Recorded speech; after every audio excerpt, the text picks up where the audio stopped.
Hi friends, welcome to ITI gold technical channel में आपका स्वागत है। Daily current affairs, vacancies information and ITI से रिलेटेड वीडियो पाने के लिए हमारे चैनल को सब्सक्राइब कीजिए। सब्सक्राइब करने के बाद बेल आइकन को ऑन कीजिए ताकि मैं जो भी नया वीडियो बनाऊं सबसे पहले आपके पास पहुंचे और आप उसे देखें।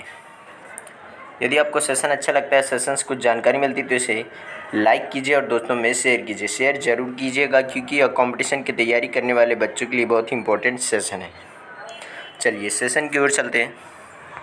यदि आप हमारे चैनल आईटीआई गोल्ड टेक्निकल पर पहली बार आए हो तो इसे सब्सक्राइब कीजिए और सब्सक्राइब करने के बाद बेल आइकन को ऑन कीजिए।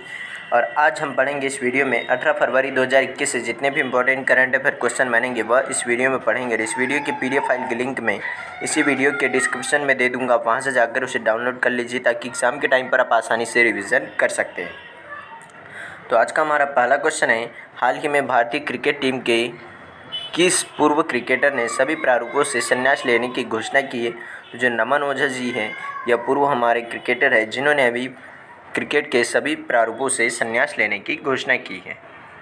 यही है नमन ओझा, पूर्व क्रिकेटर जिन्होंने अभी क्रिकेट के सभी प्रारूपों से संन्यास लेने की घोषणा की है। तो इस क्वेश्चन का राइट आंसर हो जाएगा ऑप्शन नंबर सी, इसका राइट आंसर है। चलिए नेक्स्ट क्वेश्चन को चलते हैं। नेक्स्ट क्वेश्चन है, हाल ही में किस राज्य में राष्ट्रीय संस्कृत महोत्सव 2021 का आयोजन किया जा रहा है? यह पश्चिम बंगाल में किया जा रहा है। पश्चिम बंगाल की राजधानी है कोलकाता।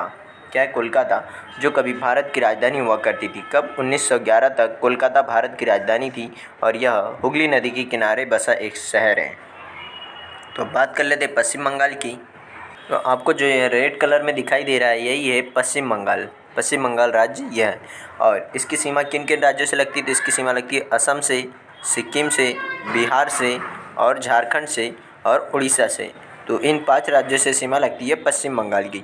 और यहाँ पर अभी मुख्यमंत्री हैं ममता बनर्जी। कौन है? ममता बनर्जी। तो इस क्वेश्चन का राइट आंसर हो जाएगा ऑप्शन नंबर बी, इसका राइट आंसर है। चलिए नेक्स्ट क्वेश्चन को चलते हैं। नेक्स्ट क्वेश्चन है, हाल ही में आई रिपोर्ट के अनुसार खादी के उत्पादन में कितने प्रतिशत की वृद्धि दर्ज की है इस वर्ष? तो यह 29% वृद्धि दर्ज की है और यह पिछले कितने सालों का रिकॉर्ड है? तो यह पिछले 6 सालों का रिकॉर्ड है। तो खादी के उत्पादन में जो यानी कि खादी के जो कपड़े वगैरह बनते हैं इनके उत्पादन में 29% की वृद्धि दर्ज की है। तो यह बहुत ही अच्छी बात है। तो इस क्वेश्चन का राइट आंसर है ऑप्शन नंबर सी। चलिए नेक्स्ट क्वेश्चन की ओर चलते हैं। नेक्स्ट क्वेश्चन है, हाल ही में इंडिया रेटिंग एंड रिसर्च की जारी रिपोर्ट के अनुसार 2022 में भारत की जीडीपी वृद्धि दर कितने प्रतिशत रहने का अनुमान है? तो यह रहने का अनुमान है 10.4%। कितनी? 10.4%। और 2 डिजिट में वृद्धि करने वाली यह दुनिया की पहला देश होगा जो 2 डिजिट में वृद्धि करेगा।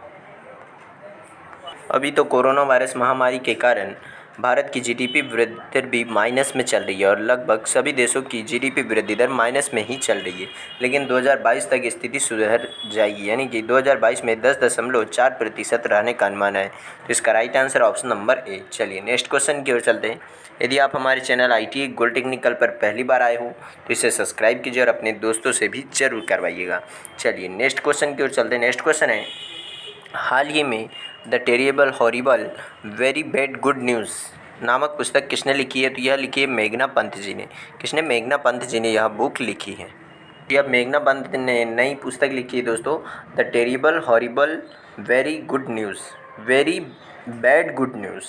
तो अब देख लेते हैं, यही है मेघना पंत जी जिन्होंने यह बुक लिखी है। और यह लेखक भी है और पत्रकार भी है और अच्छी वक्ता भी है। यह एक पुरस्कार विजेता भी है जिन्होंने यह बुक लिखी है। और यह पुस्तक अप्रैल 2021 में रिलीज़ की जाएगी और जल्द ही बदनाम लड्डू शीर्षक के तहत एक प्रमुख मोशन पिक्चर के रूप में भी इसे देखा जाएगा। और यह पुस्तक लिखी गई है एक छोटे से शहर की महिला लाडो के बारे में है जो कि अपने रूढ़िवादी परिवार को डांटती है और जब वह मिस्टर राइट की तलाश करती है तो उसे नहीं मिलता है और यह एक स्पर्म डोनर का उपयोग करके बच्चा पैदा करने का फैसला करती है। इसी के ऊपर यह बुक लिखी गई है। तो इसका राइट आंसर हो जाएगा ऑप्शन नंबर डी। चलिए नेक्स्ट क्वेश्चन की ओर चलते हैं। नेक्स्ट क्वेश्चन है, हाल ही में किस राज्य में कोविड-19 टीकाकरण करने के लिए आधार कार्ड अनिवार्य किया है? तो अभी यह हाल ही में बिहार में कोविड-19 का टीकाकरण करने के लिए अनिवार्य कर दिया है आधार कार्ड। और सबसे ज़्यादा टीकाकरण किए गए हैं बिहार में ही।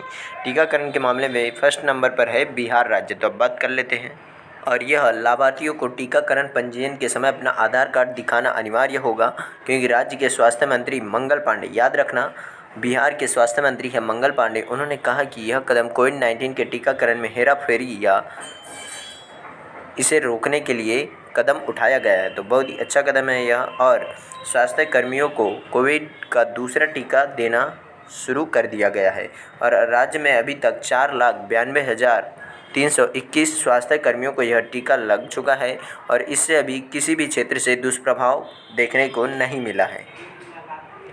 बिहार का गठन किया गया था स्वतंत्रता के बाद में 26 जनवरी 1950 को। वैसे इसके पहले इसकी स्थापना की गई थी सबसे पहले 1933 में, और सबसे पहले इसी राज्य की स्थापना की गई थी भारत में, बिहार राज्य की। और बिहार के राज्यपाल है फागू चौहान और यहाँ पर लगातार 7वीं बार मुख्यमंत्री बने हैं नीतीश कुमार। कौन? नीतीश कुमार। और यहाँ पर विधानमंडल है द्विसदनीय, यानी कि विधान परिषद में यहाँ पर 75 सीटें, कितनी? 75। तो इस क्वेश्चन का राइट आंसर है। और बिहार के बारे में कुछ प्रमुख तथ्य देख लेते हैं। तो बिहार की स्थापना 1933 के पहले भी 1912 में हुई थी, जिसमें कि उड़ीसा वगैरह, उड़ीसा, झारखंड, यह सारे राज्य सम्मिलित थे बिहार में। अब बात कर लेते हैं 1912 में बंगाल विभाजन के फलस्वरूप बिहार राज्य का नाम अस्तित्व में आया था और 1935 में उड़ीसा को इसे अलग कर दिया गया और सन 2000 में झारखंड राज्य को इससे अलग राज्य बनाया गया। और बिहार का ऐतिहासिक नाम मगध है। क्या है? मगध है। यहाँ की राजधानी है पटना। बिहार की राजधानी पटना का ऐतिहासिक नाम पाटलिपुत्र है। क्या है? पाटलिपुत्र का ही नाम बदलकर पटना किया गया था।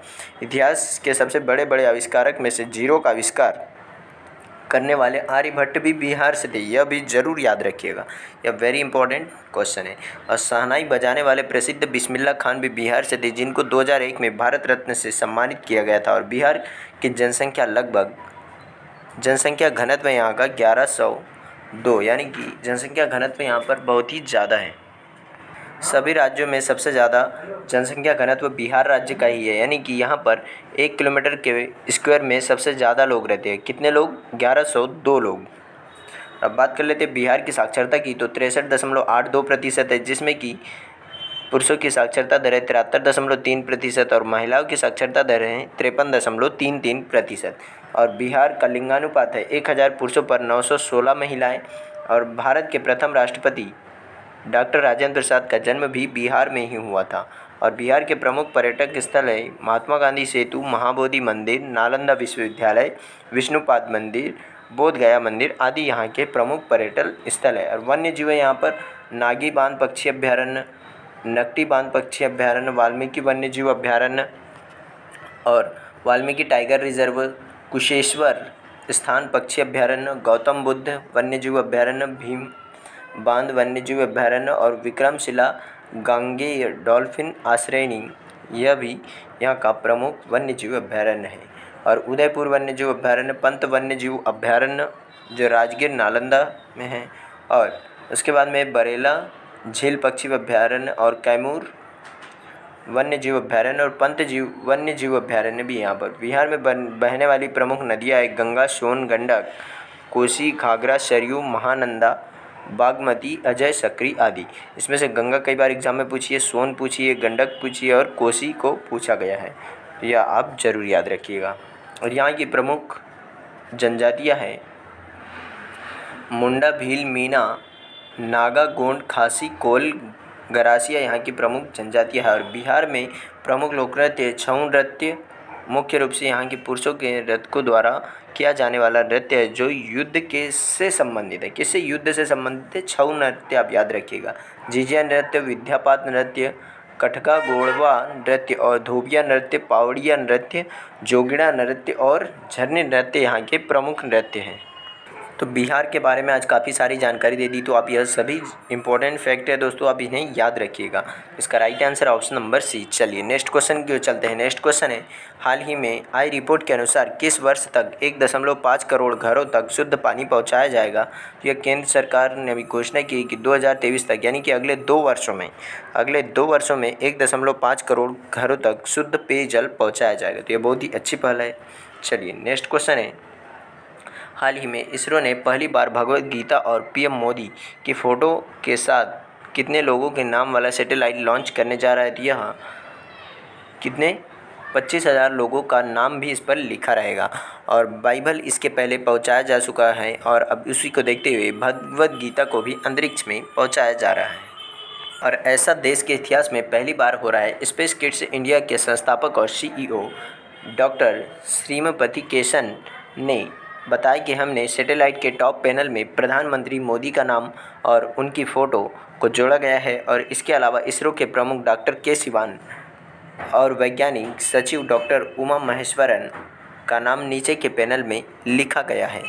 प्रधानमंत्री की फ़ोटो के साथ में 25,000 लोगों के नाम को लेकर अंतरिक्ष में जाएगी और यह देश के इतिहास में ऐसा पहली बार होने जा रहा है। और यह पूर्णतः भारत के द्वारा ही निर्मित किया गया है। और यह इस नैनो सैटेलाइट को पोलर सैटेलाइट लॉन्च व्हीकल किसे PSLV polar satellite launch vehicle द्वारा छोड़ा जाएगा। और इसरो का फुल फॉर्म है इंडियन स्पेस रिसर्च ऑर्गेनाइजेशन। तो इस क्वेश्चन का राइट आंसर हो जाएगा ऑप्शन नंबर ए। चलिए नेक्स्ट क्वेश्चन की ओर चलते हैं। यदि आप हमारे चैनल ITI गोल्ड टेक्निकल पर पहली बार आए हो तो इसे सब्सक्राइब कीजिए और अपने दोस्तों से भी जरूर करवाइएगा। नेक्स्ट क्वेश्चन है, हाल ही में केंद्र सरकार द्वारा कोरोना वायरस महामारी में मरने वाले पत्रकारों के परिवारों को कितने रुपए देने की घोषणा की है। तो यह 5 लाख रुपये, यानी कि कोरोना वायरस महामारी के समय पत्रकार जो जोन कंटेनमेंट जोन था या फिर जो रेड जोन था, सभी जोनों में जाकर इन्होंने न्यूज़ को कवर किया और देश को बताया। और इसी वजह से कई बार इन लोगों में भी कोरोना वायरस फैल गया और कई पत्रकारों की मौत भी हो चुकी है। तो इनकी मौत होने के बाद में इनके परिवारों को, एक व्यक्ति या एक पत्रकार के परिवार को 5 लाख रुपए देने की घोषणा की है केंद्र सरकार ने। तो चलिए ठीक है, नेक्स्ट क्वेश्चन की ओर चलते हैं। नेक्स्ट क्वेश्चन है, हाल ही में संदीप नाहर का निधन हुआ, वह कौन थे। तो वह एक अभिनेता थे जिनका अभी हाल ही में निधन हो गया है। यही थे संदीप नाहर जिनका अभी हाल ही में निधन हो गया। और इन्होंने अक्षय कुमार की मूवी जो थी, अक्षय कुमार सर की मूवी केसरी मूवी में भी इनका रोल है। और सुशांत सिंह राजपूत की जो MS धोनी मूवी है उसमें भी इनका अभिनय है। तो अभी हाल ही में इनका देहांत हो गया है। सुनने में आया कि इनका अभी सुसाइड केस था, यानी कि इन्होंने सुसाइड कर लिया। तो इस क्वेश्चन का राइट आंसर हो जाएगा ऑप्शन नंबर डी, इसका राइट आंसर है। चलिए आज का सेशन यही समाप्त होता है। यदि आप हमारे चैनल ITI गोल्ड टेक्निकल पर पहली बार आए हो, इसे सब्सक्राइब कर लीजिए और सब्सक्राइब करने के बाद बेल आइकन को ऑन कर लीजिए ताकि मैं जो भी नया वीडियो बनाऊं सबसे पहले आपके पास पहुंचे और आप उसे देखें। यदि आपको सेशन अच्छा लगता है, सेशन से कुछ जानकारी मिलती है तो इसे लाइक कीजिए और दोस्तों में शेयर कीजिए। Thank you so much watching for my video. मिलते हैं नेक्स्ट सेशन में।